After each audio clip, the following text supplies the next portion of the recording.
So hello everyone. So far we have learn so many things. Solid state में हमने अभी तक कितना कुछ कवर कर लिया है, लेकिन सिर्फ कवर करने से नहीं होता है, ठीक है। हमें कुछ रिवाइज भी करते चलना चाहिए। तो ये इस लेक्चर में हम कुछ एक्स्ट्रा नहीं करने वाले, हम जो अभी तक पढ़े उसे रिवाइज करने वाले, ओके। और आप एक बात याद रखिए, अगर मैं कुछ क्वेश्चंस अगर जो मैं नहीं करवा रहा हूँ, मतलब आप देख सकते कि मैं मेनली लेक्चर्स पे ध्यान दे रहा हूँ, क्वेश्चंस नहीं करवा रहा हूँ, लेकिन इसका मतलब ये नहीं है कि मैं क्वेश्चंस नहीं करवाने वाला हूँ। एक्चुअली जितना पार्ट अभी तक मैंने पढ़ाया है उससे बहुत ज़्यादा क्वेश्चंस आते ही नहीं हैं। जो क्वेश्चंस आते हैं वो एक टेबल जो मैंने दिखाया था आपको, ब्रेविस लैटिसेस वाले, इस वाले टेबल से क्वेश्चन आते हैं, और ये तो आपको खुद ही रटना है, ठीक है। मैं इसके कुछ एग्जांपल्स करवा भी दूंगा, लेकिन मैंने जैसा कि कहा पहले एक बार लेक्चर्स ख़त्म हो जाए उसके बाद हम लोग 1 से 2 लेक्चर जितना भी हो सके ज़्यादा से ज़्यादा अच्छे अच्छे क्वेश्चंस करेंगे, ठीक है। इसमें कुछ, अब इसमें मैं क्या पूछूंगा क्यूबिक में क्या होता है, A equals to B equals to C होता है, या A not equals to B not equal to C होता है। ये तो आपके खुद के प्रैक्टिस की चीज़ है, याद करने की चीज़ है।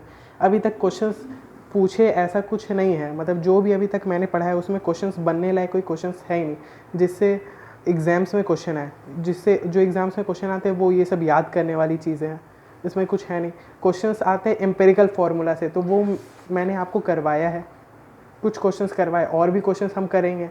और इसमें इफ़ेक्टिव नंबर निकालने का, तो इफ़ेक्टिव नंबर निकालना कौन सी बड़ी बात है, सिंपल तो है। और वो भी मैंने कितनी बार exam throughout the theory मैंने कितनी बार आपको करवा चुका हूँ कि फेस सेंटर में 4 होता है, बॉडी सेंटर में 2 होता है। इसके अलावा अभी तक कुछ क्वेश्चंस का ज़रिया आया नहीं। क्वेश्चंस आते कहाँ से? पहली बात एम्पेरिकल फार्मूला से आते हैं, दूसरी डेंसिटी से रिलेटेड क्वेश्चंस आते हैं, जो अभी तो हमने कल फार्मूला देखा ही है उसका, उसके क्वेश्चंस अभी तक हमने किए नहीं, और मैंने कल ही बोला था कि इसमें हम क्वेश्चंस करेंगे आगे, ठीक है। फिर जो क्वेश्चंस आते हैं वो पैकिंग एफिशिएंसी पे आते हैं। अब पैकिंग एफिशिएंसी जो है उसमें क्वेश्चंस क्या आता है, डेरिवेशन क्वेश्चन नहीं आता है। बोर्ड्स एग्जाम में आपको डेरिवेशन पूछने का चांसेस कम है, लेकिन कभी कभी आ सकता है। तो ये डेरिवेशन अब मैं क्या करवाऊँ, डेरिवेशन मैंने करवा दिया है। अब इसमें जो मेन बात है जिससे एग्ज़ाम्स में मेनली क्वेश्चंस आते हैं वो इसकी पैकिंग एफिशिएंसी। जैसे इसमें 74% है, किसी में बॉडी सेंटर्ड में 68% होता है, इसी तरह करके अलग अलग परसेंटेज है। अब वो आपको खुद से ही याद करना है।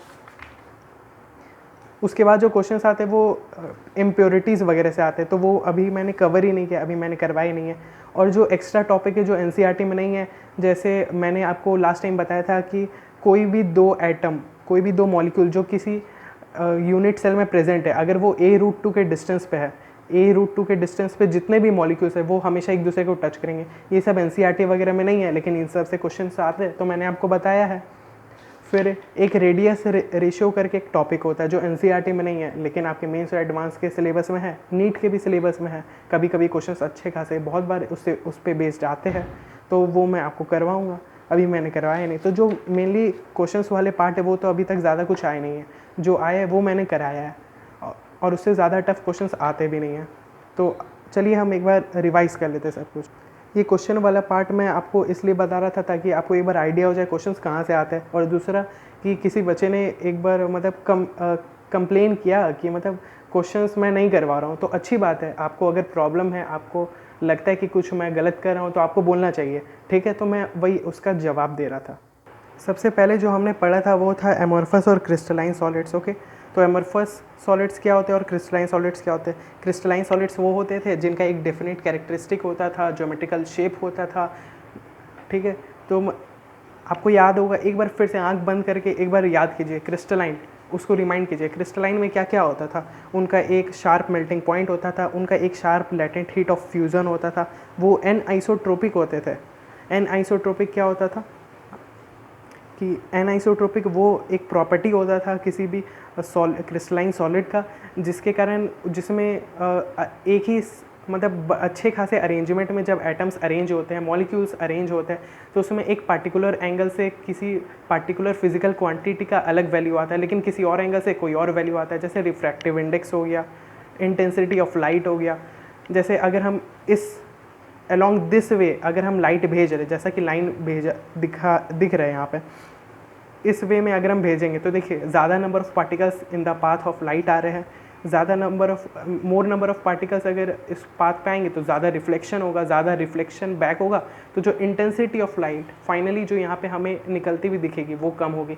लेकिन अगर हम इस पार्टिकुलर एंगल पे, अल्फ़ा एंगल पे अगर हम लाइट को शूट करते हैं तो अलोंग दिस पाथ वो जाएगा, और इस पाथ में जाने से आप देख रहे हैं कि minimum number, negligible number of particles are coming along the path of this light.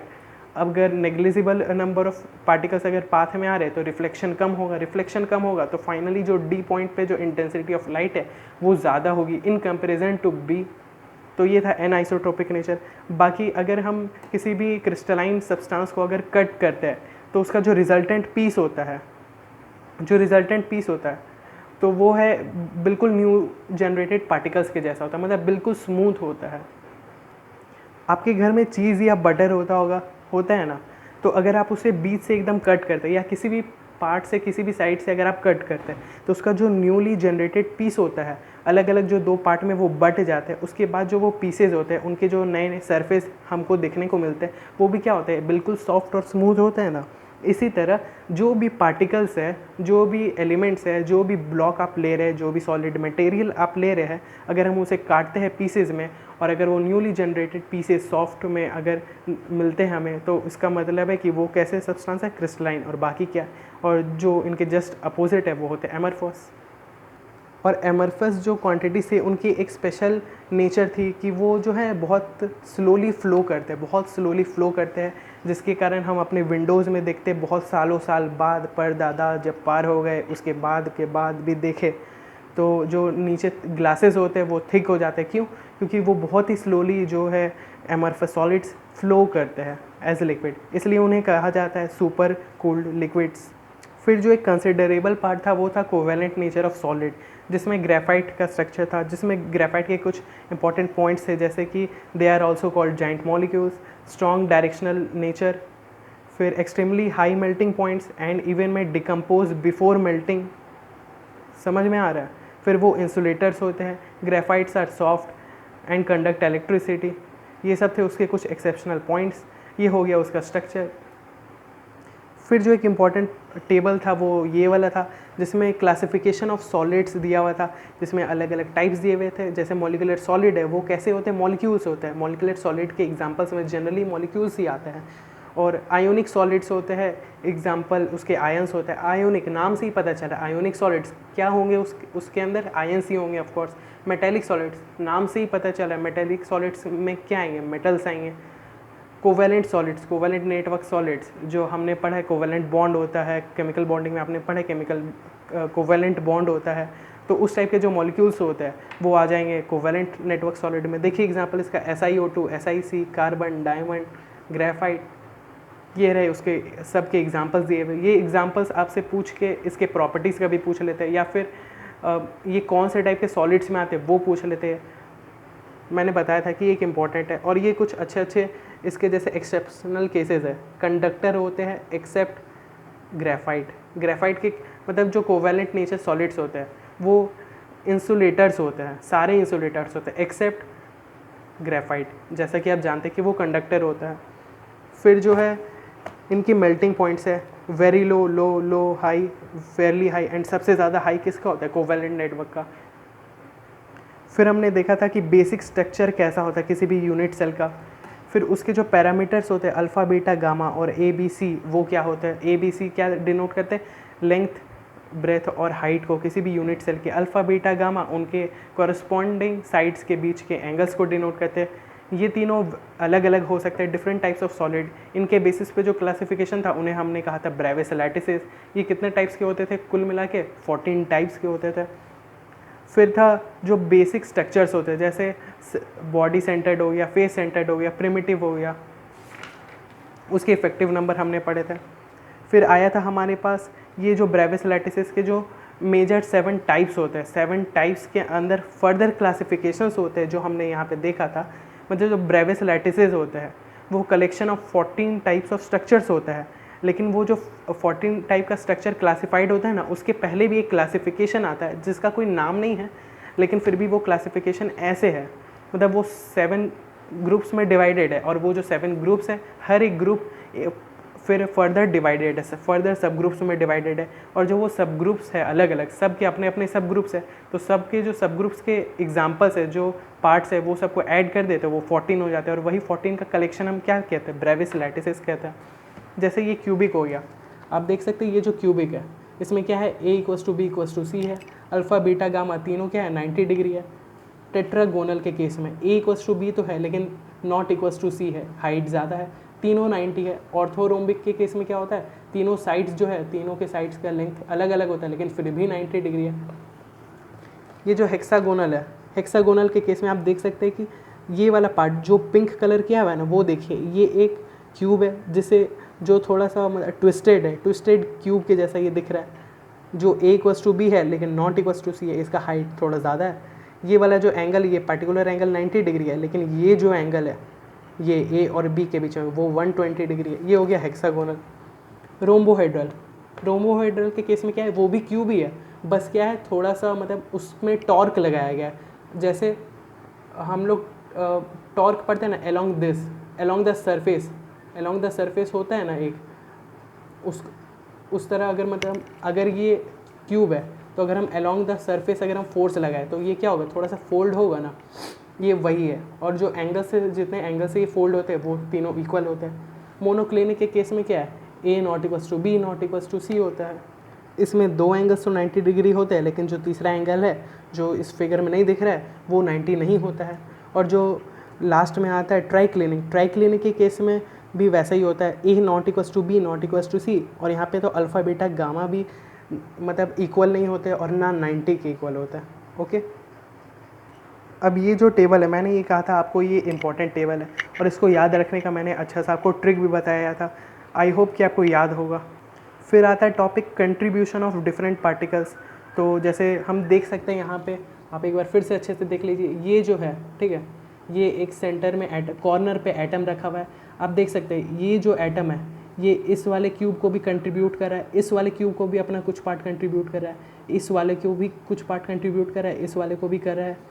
इसी तरह वो नीचे के भी एक क्यूब को कंट्रीब्यूट कर रहा है और उसके पीछे वाले क्यूब को भी कंट्रीब्यूट कर रहा है। इसी तरह यहाँ पर भी कंट्रीब्यूट कर रहा है और यहाँ पीछे वाले क्यूब को भी कंट्रीब्यूट कर रहा है। इसी तरह एक जो है कितने जगह कंट्रीब्यूशन कर रहा है, 8 जगह। वही हम देखते हैं कि therefore 1/8 part of an atom, 1/8 part of an atom is present in 1 unit cell, इसका जो 1/8 पार्ट है। इसी तरह हमने देखा था कि अगर फेस के सेंटर पे होता है, जैसे यहाँ पे अगर कोई है, यहाँ पे अगर कुछ होता है तो क्या होता है, वो हाफ इस साइड होता है और हाफ इस साइड, जो दूसरे साइड आगे जो क्यूब होगा इसके कॉरस्पॉन्डिंग में उसके पास हाफ होगा। तो फेस सेंटर्ड आइटम का कंट्रीब्यूशन कितना होता है, हाफ होता है। अब जो बॉडी सेंटर होता है, जो बॉडी के बिल्कुल सेंटर पे होता है, उसका तो पूरा का पूरा वो बॉडी के अंदर ही है। जैसे इस केस में अगर मान लीजिए यहाँ पे कहीं पे है तो बॉडी के क्या है, पूरे अंदर में है, तो वो पूरे को अपना कंट्रीब्यूशन एक का एक है पूरा। फिर स्टार्ट होता था packing of solid. Packing of solid linear होता था, कुछ नहीं था। जो 2 लेयर पैकिंग होता था उसमें 2 तरह के होते थे, स्क्वायर लेयर और हेक्सागोनल। स्क्वायर लेयर सिंपल हो गया, जुड़वा भाई ए टाइप, और जो हेक्सागोनल होता है वो थोड़ा सा जो सेकंड वाला लाइन होता है, सेकंड वाला लेयर होता है, सेकंड वाला लेयर नहीं, ऑफकोर्स सेकंड वाला जो लाइन होता है उसको थोड़ा सा पुश कर दे, थोड़ा सा साइड वाइज कर दे, साइड बाई साइड अरेंजमेंट कर दे, तो वो थोड़ा सा इस टाइप का होता है, जो ए बी टाइप हमें दिखता है। फिर आता था 3 डायमेंशनल पैकिंग। 3 डायमेंशनल पैकिंग में मैंने कहा था स्टैकिंग होता है। जैसे ये वाला लेयर था, इसके ऊपर स्टैकिंग कर दे, एक्स का जो स्टैकिंग है वो, जैसे हम पोल्ट्री फार्म में, जैसे मैंने एग्जांपल दिया था पोल्ट्री फार्म में जैसे एक्स का स्टैकिंग किया हुआ रहता है, उसी तरह का समझ लीजिए स्टैकिंग रहता है, एक के ऊपर एक जस्ट, तो वो सिंपल क्यूबिक टाइप का स्ट्रक्चर होता है। ये होता है ए टाइप का स्ट्रक्चर। फिर आया था 2 लेयर पैकिंग और 3 layer packing. 2 layer packing 3 layer packing किस बेसिस पे था कि ए बी टाइप या फिर A B C type. 2 layer packing में जैसे हमने समझा था टेट्राहेड्रल वॉइड क्या होता है, ऑक्टाहेड्रल वॉइड क्या होता है, कैसा दिखता है, हमने उसे इमेजिन करना सीखा था। 3 के मुंह में एक को अगर हम ठूस दे तो वो हो जाता था टेट्राहेड्रल वॉइड, उसका लेयरिंग कर देते थे एक्चुअली।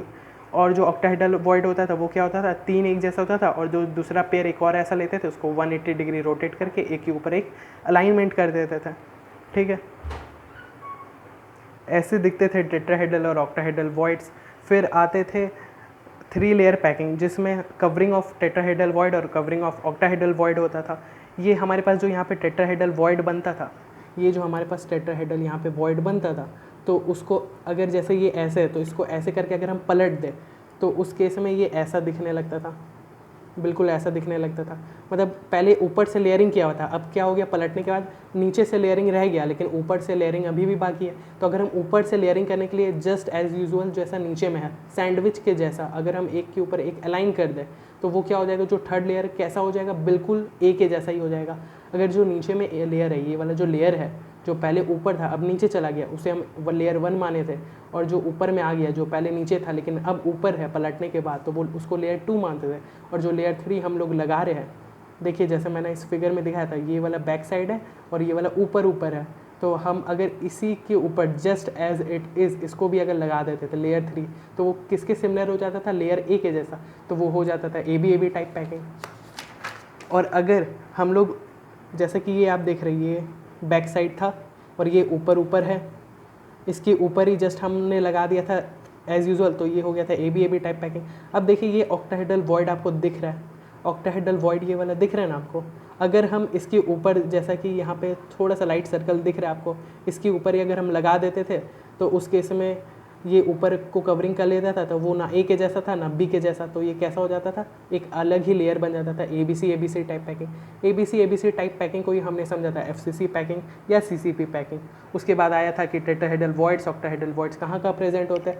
टेट्राहेड्रल वॉइड्स जो है along the body diagonals present होते हैं, हर बॉडी डायगोनल में 2 कंट्रीब्यूशन उनका एक एक पूरा रहता है किसी भी क्यूब में। और जो ऑक्टाहेड्रल वॉइड्स होते हैं वो एज सेंटर्स और बॉडी सेंटर पे प्रेजेंट होते हैं। एज सेंटर पे अगर होते हैं तो 1/4 कंट्रीब्यूट करते हैं किसी भी एक को। फिर आया था पैकिंग एफिशिएंसी। FCC का पैकिंग एफिशिएंसी 74% होता है, बॉडी सेंटर्ड का पैकिंग एफिशिएंसी 68% होता है। इसी तरह प्रिमिटिव का पैकिंग एफिशिएंसी जो 52.4% होता है। इसके डेरिवेशन बहुत आसान थे, आपने देखा ही था। और डेंसिटी का फॉर्मूला ZM/A³ होता है, जिसका डेरिवेशन मैंने यहीं पे आपको हाथों हाथ करके दिखाया था। अब जो बात रहता है क्वेश्चंस का, तो क्वेश्चंस मैं कराऊंगा, मैंने कहा था तो मैं ज़रूर कराऊंगा और अच्छे अच्छे क्वेश्चंस ही कराऊंगा। अभी तक के टॉपिक में कुछ वैसे था ही नहीं जो क्वेश्चंस करा था, इसलिए थैंक यू। अगर आपको कोई भी डाउट है still, then join our Telegram group. The link is given in the description. Thank you for watching and having patience.